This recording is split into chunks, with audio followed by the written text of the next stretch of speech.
नमस्ते मुलांनो. नमस्ते. आज आपण फोनिक साऊंड शिकणार आहोत. आता आपली एबीसीडी तयार झाली आहे. सर्वांना येते का एबीसीडी? हात वर करा. बर. आता एबीसीडी आल्यानंतर आपण शब्दांचं वाचन कसं करायचं हे शिकणार आहोत. त्यासाठी आपल्याला प्रत्येक अक्षराचं म्हणजे त्यांचं फोनिक साऊंड म्हणजे त्याचा उच्चार काय आहे हे आपल्याला शिकायचं आहे.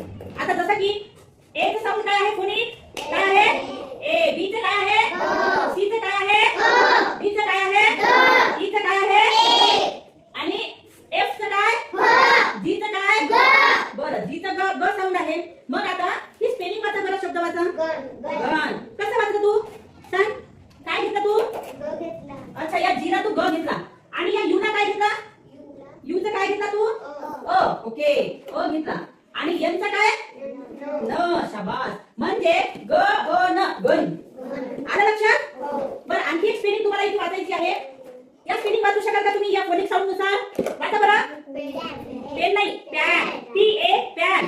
बी A bat. M A man. Man. C A काय होती ती स्पेलिंग वाचा बरं. नाही, सी चा साऊंड काय घेतला तुम्ही? मग इथे ही स्पेलिंग काय वाचणार तुम्ही? कॅन. Very good.